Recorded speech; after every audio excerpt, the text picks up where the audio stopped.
Kevin Cooney, Philly Voice, Forbes, longtime baseball writer, longtime covering the Phillies.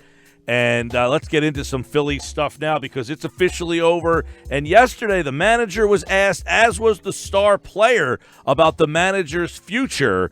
What did you think, Kevin Cooney, of Bryce Harper's answer to the question about his manager? Wasn't exactly a ringing endorsement, was it? It was the let me get out of here without causing the least amount of ripples answer, I thought. Yeah, the term, he's our manager right now, kind of stuck out to me. Saying that if he was asked, he would talk to upper management. Not that I think he wants Gabe Kapler fired. I think he just, look, here's a guy who's been through a ton of managers already in his career, for even being 26, 27 years old. Think about it. He had Davey Johnson and Matt Williams and Dusty Baker and Davey Martinez and now Gabe Kapler. Talking 5 managers in a 7-year career, and maybe going on, another one. I don't think it concerns him. I don't think that he, to be honest, I just read his flow, but he wasn't going to give a lay on the track speech to make sure Gabe Kapler stayed either. Yeah, and obviously Gabe himself said last night, he kind of almost sounded, I'll get your thoughts on it, like a plea to hey, I love the front office, I love this team, I love the ownership group, I think I give us the best chance to win. It was almost like, hey, this is, I'm trying to sell myself to you guys again. Well, and the thing that I guess if you want to look at it is, if you're Gabe Kapler, you're only really having to sell yourself to one person right now, and that's John Middleton. It sounds like he's got Matt Klentak in his corner.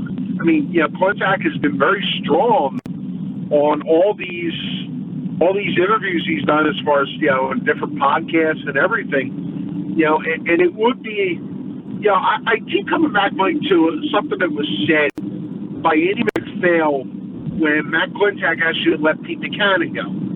And it was the day after the season press conference back then, and I want to say it was 2017. And the comment was made, you only get so many of these chances if you're a general manager. Think about it. This will be the 3rd managerial hire that Matt Klentak would have to make. So if you're Matt, you're in no hurry to go do that, because the minute you do it, the bullseye goes on you, if the bullseye's not already on you. Yeah. And so I think if you're Gabe Kapler, your appeal, that you're pretty good with your GM. You think you're pretty good with your president, who is very hands-off on a lot of stuff, it appears, at least on the outside looking in. It's, who the most volatile person in that organization is going to be towards you, and that's going to be John Middleton. You're trying to make your case now. I don't know if it's going to work or not, because I think John Middleton also has a business sense of what happens if he does bring Gabe Kapler back. Well, I was just going to ask you, Kevin, Middleton was the most popular guy in the city there for a couple of days at least when he signed Bryce Harper.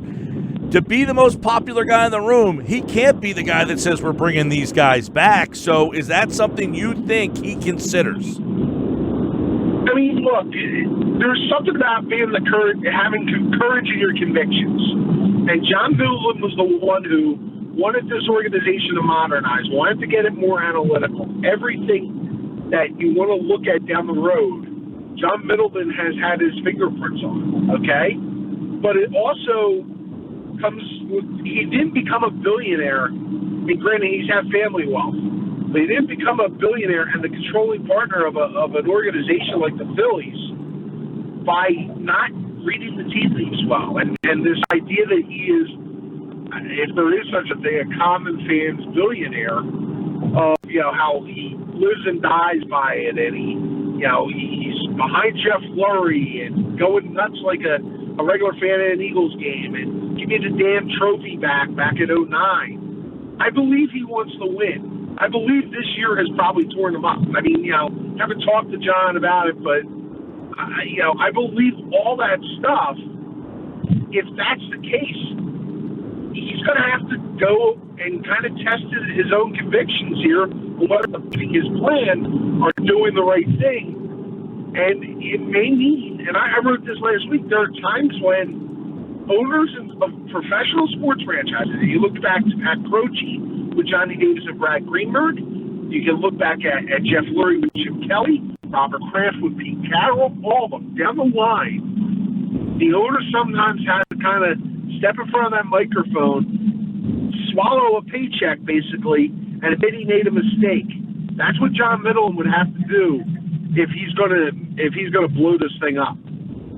Kevin, how much of an impact is Harper going to have on this decision or decisions? Because you just Google articles before Harper was officially a Philly, and there's a million of them talking about the importance of Harper and Kapler to be on the same page, and Harper to like his next manager, whatever team he ended up on. It ended up being the Phillies. Harper had 4 different managers in Washington. Year 1 now in Philadelphia with this media market and these fans. This is what we're talking about. How do they go through all of this trash here and figure out what's best for Harper, what's best for the team, what's best for all of them? Look, the one constant is going to Bryce Harper will have another manager at some point. The question is, will it be now or will it be a couple years down the road? When you have a 13-year deal, you're pretty much guaranteed that you're going to have multiple managers, okay? So I think when somebody has that type of security, yes, they get a voice in the room. I think another factor, guys, whether you want to realize it, admit it, whatever, is that when a Scott Boras client goes into a situation, a person who does have voice in that organization is Scott Boras. Okay? And it may not be directly on the manager in the direction they're going to take move forward, i.e., whether they're going to go pursue Scott Boras' client Garrett Cole, whether they're going to go, dabble more in free agency, spend more, all that. I think when you add all this together, does Bryce Harper have a word in this? Maybe not a final word, but I'm sure that John Middleton's probably going to pull him to the side and go, hey, Bryce, what did you think of your first year here? What do you think we could do better? All that stuff. And when you make it a big investment like that, I think it's a pretty wise move. And, yeah, I think on the other stuff, Scott Boras is probably going to be in John Middleton's ear at some point this winter, trying to pitch him on some of the guys he has in his stable that they're going to be free agents. When you look at Matt Klentak specifically, Kevin, and all of the money that this organization spent in the offseason, upwards of $400 million, are we looking back now with the benefit of hindsight and saying, this guy doesn't have a plan here? Like, there's no starting pitching. How are they going to acquire starting pitching? They spent all this money in trades on big names, and where has it really gotten them? Like, are you losing faith in Klentak and his ability to plan for the future and build a roster? Well, it was an objectively excellent off-season, according to them, if you remember right. Look, there is hindsight a little bit.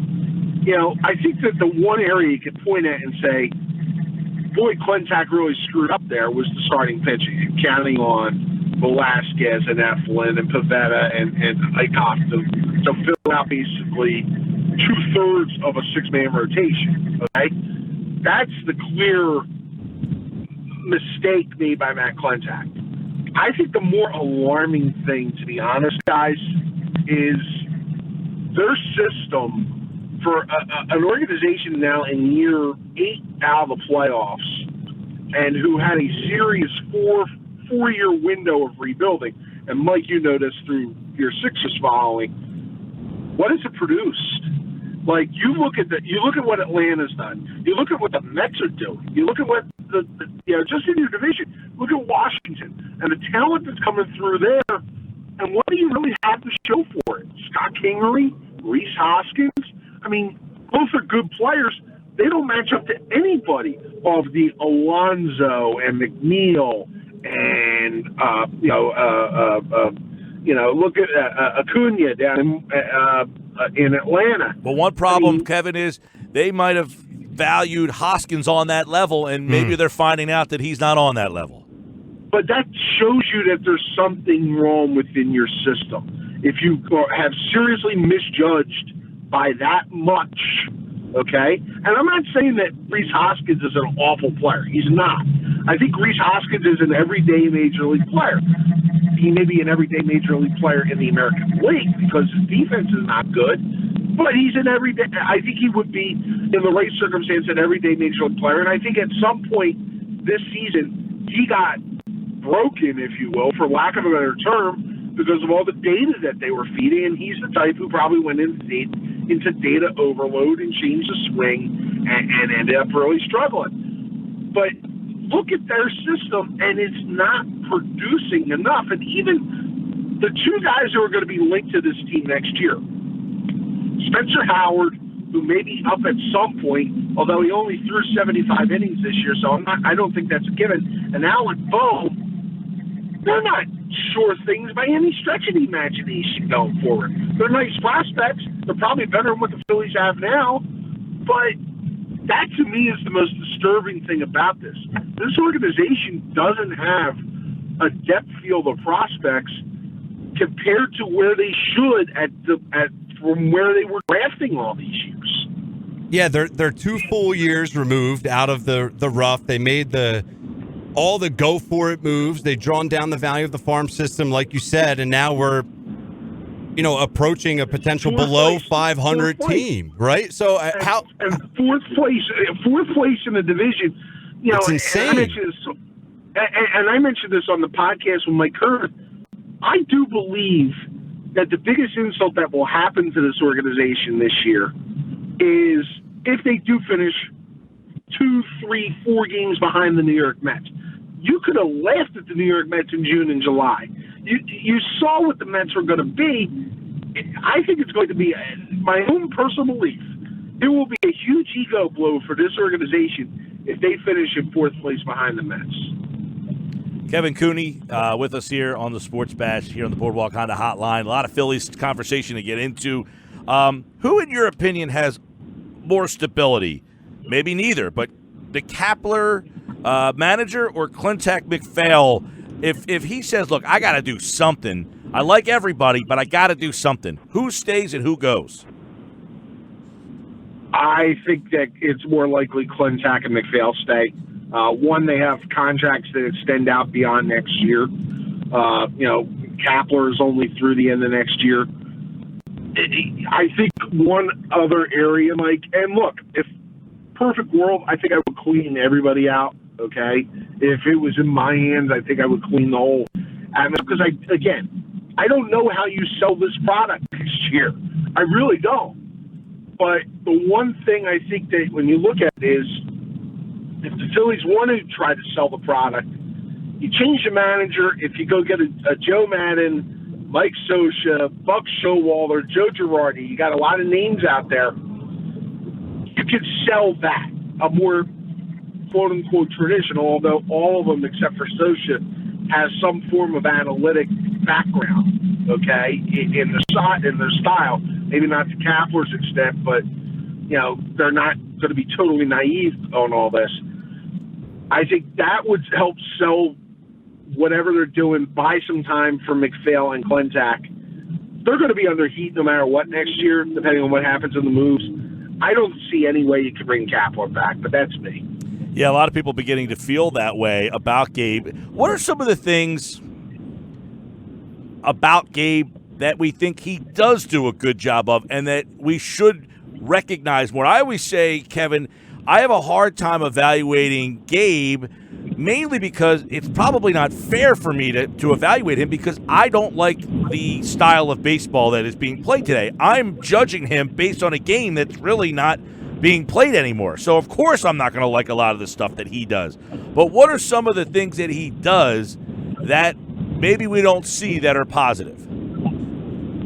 I think one thing, and I think only the people who are in that clubhouse every day and on road trips and everything can tell you that for certain, okay? I would say personally that he does a good job in a way of taking the slings and arrows for his players, okay? Some of the stuff I think he has said is designed to give his players cover, where he takes some of the heat on him. That's the modern manager anymore. And I think he does that, too. To be honest, I think that he does that a lot for his bosses. I think, think about this. He has to speak twice a day, Mike, okay? He has to go out there and answer every question, and he's the public face of the organization, okay? How often do you see Klentak? You don't see him at Phil except maybe 3 times a year. Spring training, mid-season, and at the end at his postseason presser. So in a sense, Kapler, I think, has done a good job of becoming the dartboard, if you will. But also some of that's obviously brought upon himself because of some of the things he said. The communications I thought would be stronger under him. That he would be able to relate to everything. But Mike, this all got submarine for Gabe Kapler. If this is the end, this all got submarine. I've never seen a manager who literally probably lost an entire city on day 2 and day 3 of his managerial job. When he pulled Nola on opening day, and then he on game 2 or 3 in Atlanta that year, last year, had tried to bring the reliever in without having a warm up. That to me, I think, is where he has lost this group, or probably lost it for good. I was asking a lot to try to reclaim it. Yeah, and I know that there was a lot of the first year. There were people like the first week where there was reports that, oh, what kind of mistake, and obviously guys have changed the perception. Charlie was not a popular hire. He's now the most beloved guy. Doug was not a popular hire. He's now a very beloved coach. It doesn't seem. Let's check on that one on Friday. Exactly. But it doesn't seem that Kapler has done anything, to make you feel like, all right, I see something. Mike, he doesn't fit here. It's strange. He's a guy who played, So a guy who played on the East Coast. He just doesn't fit here. The aviator sunglasses. To be honest, it's his style. My own opinion, his style just didn't work here. How many glamour guys have we really had in this city that have worked? I mean, unless you're somebody like Pat Burrell, who's a player, like, you don't really have Pat Riley, if he was the coach of the Sixers, would not have worked here because the suits and the hair and everything. Jay Wright may be the only one who's worked, if you think about it. Yeah. Well, I know Hoskins is going to be a big story in the offseason, I guess, if they can kind of make a decision on him, and if they decide to say, look, we can get something for him, that'll be something to watch. What else this offseason, regardless of who does it, is most intriguing to you, Kevin Cooney? Well, I think the most intriguing part is what do you do about the starting rotation? And the reason I say that is if it is McPhail and Klentak who are in charge, okay, they have stated pretty clearly, develop the arms by the bats, okay? It will go completely against what they've preached to go pay for a Garrett Cole or a Madison Bumgarner. Maybe you get maybe go into the scratching net, if you will, for a Cole Hamels, although that trade may be 2 years too late, or that move may be 2 years too late. To me, that's the fascinating thing. What do you do to fill out the starting rotation? Their lineup, and the other fascinating thing to me is, what do you do with center field? This has been kind of a forgotten story here, okay? You have Andrew McCutcheon coming back, okay? You have Jay Bruce, Corey Dickerson, those guys who could be around, okay? You also have Adam Heasley, and here comes a Dubal Herrera maybe that you have to make a decision on. Do you go out and get a center fielder and kind of cut ties with everybody who's been connected there, or are you convinced Adam Heasley could be an everyday center fielder and take a risk of putting another rookie, assuming you're going to put Bohm at third, put another rookie in your lineup? Yeah, that's a fascinating thing that I can't wait to see. And it's hard to imagine. It's hard to imagine, Kevin, them spending more money on the everyday lineup. I mean, they threw $400 million at the everyday lineup. It's hard to justify hey, I'm going to keep putting more money into the you like figure out what you're going to do with the everyday lineup. If I'm going to give you a check, it's going to be for pitching. And especially when you're considering that you're going to have a real Muto extension, you would think this offseason, you are going to have to fill third. And if you're not going to bring Bohm up right away, you may go kick the tires on Josh Donaldson on a one-year deal. And, you know, as much as everybody believes Andrew McCutcheon's going to come back and be fine and all that, he's another year older. And there's no guarantee. There's no guarantee he'll be back at the. Although I've said this line before. The way this team kind of fell apart once McCutcheon left the lineup, you think he's an MVP candidate this year. I mean, it's amazing how much him leaving the lineup hurt, and that kind of makes you question about the whole lineup construction they had overall anyway. Well, 5 games left. We'll see where they end. They were 80 and 82 last year, and they're on pace to be right around there again, but $400 million more on the check. Kevin Cooney, at Kevin Cooney. Check out his podcast, Working the Beat, with Mike Kern. Those two guys do a great job there. You can check out his baseball and Phillies coverage at Forbes, PhillyVoice. But at Kevin Cooney for more from Kevin, as this Phillies offseason will be very intriguing. Thank you, pal. Thanks, guys. Kevin Cooney, like all guests, appear via the Boardwalk Honda hotline.